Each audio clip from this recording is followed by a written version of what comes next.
নমস্কার বন্ধুরা, সবাইকে স্বাগত আর একটা নতুন ভিডিওতে।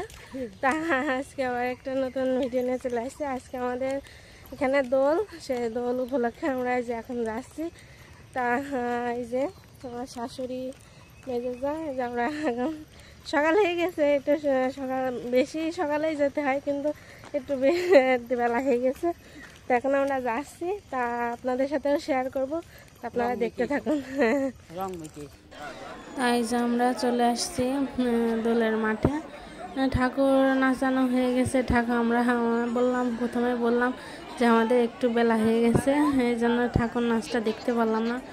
ওই যে সামনের দিকে ঠাকুর নাচাতে নিয়ে যাচ্ছে। আর আমরা এই যে আমি, বড় যা, মেজো যা, আমার শাশুড়ি আছে। বড় যারা আগে চলে আসছিল, বড় যা আমার মেয়ে নিয়ে আছে, দাদার সাথে আগে চলে আসছিল। তা বড় যাকে খুঁজে পেয়েছি, আমার মেয়েটাকে খুঁজে পাইনি এখনো। তাই যে ছোট বাচ্চারাও এসে এই মেলাতে ঘুরতে, সবাই করলে প্রচুর পরিমাণে ভিড় হয় আমাদের এখানে। প্রত্যেকটা বাড়ি প্রচুর পরিমাণে ভিড় হয়। এই যে এখানে দিয়ে যাওয়া হচ্ছে। এই যে আমরা এখানে চলে আসছি, যেখানে ঠাকুর মন্দির থেকে ঠাকুর এখানে নিয়ে আসা হয় দোল খেলার জন্য। যেখানে কদম গাছ আছে, এখানে কি জন্য একটা আছে, সেই জন্য এখানে মন্দির মতন আছে, এখানে নিয়ে এসে ঠাকুরের দোল খেলানো হয়। কারণ মেলা বছর পুরনো, গাছও রয়েছে এখানে। হ্যাঁ, এই যে দুটো কদম গাছ আছে। আমাদের দোলটা হয়, যে দোলটা সব জায়গায় হয়, সেই দোল থেকে আমাদের এই দোলটা পরে এক সপ্তাহ পরে হয়। তাই এই সময় কিন্তু কদম ফুল ফোটে না, কিন্তু ঠাকুরের নির্দেশ আসে যে কোন গাছে কদম ফুল আছে, সেই গাছে গেলে সত্যিই কদম ফুল পাওয়া যায়। আর যেখানে ঠাকুর নাচানো শেষ করে এখন ছেলেগুলো তাদের নিজেদের মতন রং খেলছে, নাচানাচি করছে কীর্তনের সাথে। প্রচুর পরিমাণে মানুষের জ্বালায় আছে, দাঁড়ানোরও উপায় নেই। এই যে এখানে যারা মানুষজন দাঁড়িয়ে রয়েছে, ওখানে ঠাকুর রাখা হয়েছে। আমরা এখনও ঢুকতে পারিনি, ঠাকুরের চরণ ছুঁতে পারিনি। খুব চেষ্টা করেছি চরণ ছোঁয়ার জন্য, কিন্তু যেতেই পারছি না। দেখুন কি পরিমাণে মানুষের জন্য আর চরণ ছোঁয়া আর কায়দা নেই। এই যে এদিকে সবাই যেখানে ঠাকুর রাখছে সামনের দিকটা, আর এই সবাই পেছন দিকটা যে যেমন পাচ্ছে উঠে যাচ্ছে। এখানে সবাই উঠতে পারে না, যারা 2-3 দিন ধরে নিরামিষ খাচ্ছে তারাই উঠতে পারে। কারণ এই কৃষ্ণ বলরাম আছে, খুবই জাগ্রত একটি জায়গা। তাই ঠাকুরের চরণ ছুঁতে হলেও আমার শ্বশুরবাড়ির এদিকে সবাই এক সপ্তাহ আগে থেকে নিরামিষ খাওয়া শুরু করে দেয়। তাই দেখুন কি পরিমাণে ভিড়। আমরা এতক্ষণ পর্যন্ত দাঁড়িয়েই আছি, কিন্তু যাওয়ার কোনো রাস্তাই খুঁজে পাচ্ছি না, এত পরিমাণে ভিড়। একবার মনে হচ্ছে যে বেরিয়ে যাই এর থেকে, কিন্তু কী করার, ঠাকুরের চরণ তো ছুঁতেই হবে। কারণ সারাটা বছর ঠাকুরের চরণ ছুঁতে পারি না, আমরা এই সময়ই চরণটা ছুঁই। এই যে এখানে আমরা ঠাকুরের চরণ ছোঁয়ার সময় ভিডিও করতে পারিনি। তাই যে আমার মেয়েকে পেয়েছি, বড় যারা নিয়েছে। এই যে আমার নন্দে জামাই সব আসছে, ওরাও আসতে এসে চলে যাবে, সেইটা নিয়ে আমরা আলাপ আলোচনা করছিলাম অনেকক্ষণ ধরে। তা থাকলো না, আমাদের বাড়িতে যেতে করলাম, গেল না, বললো যে কাজ আছে, এই জন্য আর যেতে পারলো না। এই দেখুন এখনও কিন্তু আমরা কিন্তু সব অনেকটা লেটে আসছি, বা লেটে ঠাকুরের চরণ ছুঁয়েছি, কিন্তু এখন 9টা মতন বাজতে গেল, কিন্তু এখনও দেখুন কত পরিমাণে মানুষজন ঘুরে বেড়াচ্ছে।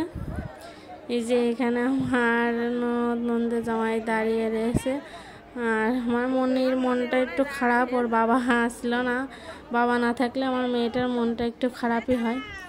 এই যে কথা বলছিলাম, যে কৃষ্ণ বলরামের মন্দিরের পাশেই এই যে ঠাকুরের স্থান, এইখানে কৃষ্ণ বলরামের উৎপত্তি হয়েছিল।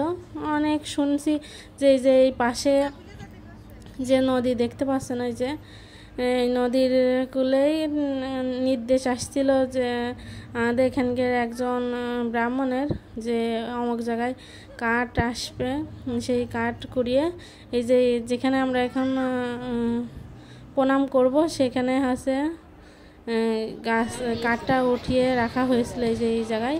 তারপরে এই যে এই গাছের এখানে ষষ্ঠী তোলা হয়, তা সেখানেও আমরা হচ্ছে যে প্রণাম করলাম, দর্শন দিলাম। এখানে সবাই আসে আর খুব প্রশান্তি লাগে, কারণ এখানে খুবই শান্তি লাগে। যত দূর দূরান্ত থেকে আসুক না কেন সবাই এখানে আসে। তাই যে এখন আমরা বাড়ির দিকে রওনা দিচ্ছি, যা বাড়িতে যাব। আমাদের বাড়িটা এখান থেকে অনেকটাই দূর, পায়ে হেঁটে যেতে হয়, গাড়িতে আসার কোনো রাস্তা নেই। দেখুন আমাদের সাঁকো, মানে প্রত্যেকটা বছরই সাঁকোটা হচ্ছে তৈরি করা হয়। আর মানুষের যে যত ভিড় এই সাঁকোর উপর দিয়ে যাওয়া হয়, দেখুন আমার তো সাঁকো দিয়ে যেতে খুব ভয় করে। এই যে বাড়িতে চলে আসছি, বাড়িতে এই যে আমার মনি আছে, ওর বৌদিমণিকে তারপরে দিদিকে রং মাখাচ্ছে। এই যে ওর দিদিও শখ করে রং মাখতে চলে আসছে। আমার মেয়েটা মানে খুবই ভালো, যা বলা হয় তাই শোনে। দেখুন দিদিরও মাখিয়ে দিল। দিদি বলছিল যে চলো আমাদের সাথে চলো, কিন্তু গেল না। এই যে ঠাকুমা আবার মুখে রংটা মুছাই দিল। এই যে বিকেল হয়ে গেছে, এই যে আমরা বিকেলে আবার মেলা ঘুরতে আসছি। আবার কৃষ্ণ বলরামের ঘরে ফেরাও দেখব। তা প্রথমে আমরা মেলায় গেলাম। এই যে অনেক মানুষ যে মেলা থেকে গ্রামীণ জীবনে যেরকম চালন ডালা কিনে নিয়ে আসছে। এই যে দুই ধারে কত দোকান বসেছে, শত শত দোকান, প্রচুর পরিমাণে দোকান বসেছে। এই দেখুন, আর এই সব দোকানে তো মজাই আলাদা। আমাকে খুব ভালো লাগতো, এখন মেয়ে হয়ে গেছে, মেয়ের আবদার পূরণ করতে করতে হয়ে যায়। কিন্তু আমার মেয়েটা সে তেমন বেশি করে না, কোনো একটা জিনিস কিনে দিলে হয়। তো এই দেখুন কত মানুষ, এই যে দুই ধারে ঠাকুরের, তারপরে খেলনার অনেক দোকান বসেছে, যেখানে পান সাজাচ্ছে। এই যে দুই ধারে, মানে দুই ধার দিয়ে প্রচুর প্রচুর পরিমাণে দোকান বসেছে। আর মানুষ দেখুন, মানুষের ঠেলায় যাওয়া যাচ্ছে না। এই যে এখানে যে কৃষ্ণ বলরামের সকালে আমরা চরণ ছুঁয়ে গেছিলাম, এই জায়গায় রাখছে কৃষ্ণ বলরামের সজ্জা করে, সাজসজ্জা করে। এই যে এখানে আবার আমার মেজেজার ছেলে ঢোল কেনবে বলে আসছিলাম, আমরা দামাদর করছিলাম এই যে দাঁড়িয়ে। দামাদর হলে তার নেব, তা শেষমেশ আর নেওয়া গেল না, কারণ প্রচুর পরিমাণে দাম চাচ্ছিল। এই যে কৃষ্ণ বলরামের কে সাজিয়েছে, দেখুন কি সুন্দর লাগছে। আর এই যে দেখুন হাতে কদম ফুলটা আছে, ঠিক মতন দেখাতে পারো যে কদম ফুল। এইখানে বিশেষত্ব হচ্ছে কদম ফুলটা থাকবেই। তো এই যে আমরা ওখান থেকে মেলা ঘুরে টুরে এসে সবাই বসে রয়েছি, কৃষ্ণ বলরামের ঘরে ফেরার ইসের জন্য দাঁড়িয়ে রয়েছি। আর এদিকে এই যে গান বাজছে, গানের তালে তালে আমার মেয়েটা নাচছে, কচি কাঁচা ছেলেগুলো সবাই নাচছে। আমার মেয়েটা কি মানে গান যেখানেই বাজুক না গান তার তাল উঠে যায়, তাই সবাই বলে যে তোমার মেয়েকে নাচ শেখাবে। এই দেখুন কি নাচছে, মানে কোনো রকম থামাথামি নেই, ও নাচ পেতে নাচেই যাবে ওই জায়গায়। মানে ওর যে যদি কেউ ডাকে তাও যাবে না, ও আমরা এই পাশে বসে রয়েছি আর ও ওই ওই দিকে একা একা রয়েছে। এই যে যার জন্য আমরা এতক্ষণ প্রতীক্ষা করছিলাম, কৃষ্ণ বলরামের ঘরে ফেরা, কৃষ্ণ বলরামকে কাঁধে করে নিয়ে আসা। এই কৃষ্ণ বলরাম কিন্তু বহু যুগ আগে এইখানে আসছিল।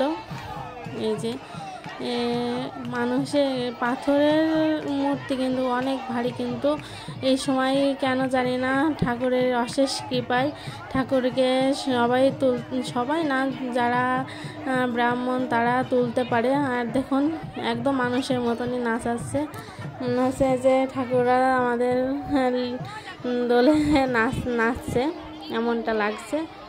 খুবই ভালো লাগে, দেখতেও ভালো লাগে। মানে আমি তো প্রথম দেখে অবাক হয়ে গেছিলাম যে এমন কিভাবে হয়। তো খুবই ভালো লাগে এই নৃত্যটা দেখতে। সকালের দিকে আরও ভালো লাগে, কিন্তু সকালেরটা এবার আপনাদের সাথে তুলে ধরতে পারলাম না, তাই যে বিকেল সন্ধ্যে ঘরে আনারটাই দেখালাম আপনাদেরকে। দেখুন এখন সব ওয়েট করছে, এই দেখুন প্রচুর পরিমাণে মানুষ, আর সবাই কৃষ্ণ বলরামের সাথে সাথে যখন গোল গোল করে ঘুরছে আর নাচছে। এই জায়গাটা আসলে আসলে পরে একটা আলাদা রকমের প্রশান্তি হয়। দেখুন কীভাবে নাচাচ্ছে, একজন আর মানে একজনের নাচানো হয়ে গেলে আর একজনের কোলে দিয়ে ঠাকুরকে নাচানো হয়। ঠাকুরের নাচ কোনো সময় থেমে থাকে না। যে কৃষ্ণ বলরাম বাদেও মন্দিরের মধ্যে আছে রাধা কৃষ্ণ, তারপরে কি আপনার রাম লক্ষ্মণ সীতা, এইগুলোও আছে। এই যে পালকিটাকেও নাচানো হচ্ছে ঠাকুরের।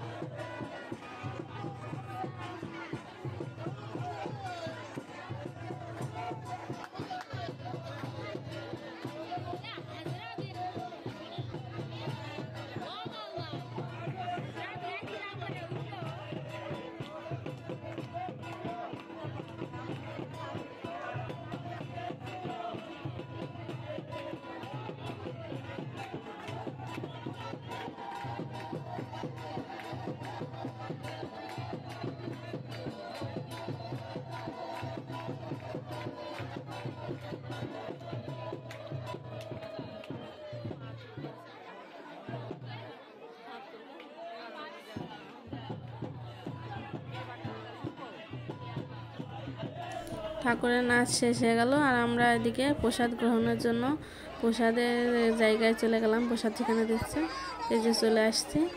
এই প্রসাদ গ্রহণ করে আমরা বাড়ির দিকে রওনা দেবো। তা আজকের ভিডিওটা এই পর্যন্তই। তা আমার ভিডিওটা যদি ভালো লাগে অবশ্যই লাইক কমেন্ট শেয়ার সাবস্ক্রাইব করে নেবেন, অবশ্যই ফলো করে দেবেন। তা আমার জন্য সবাই আশীর্বাদ করবেন। টাটা।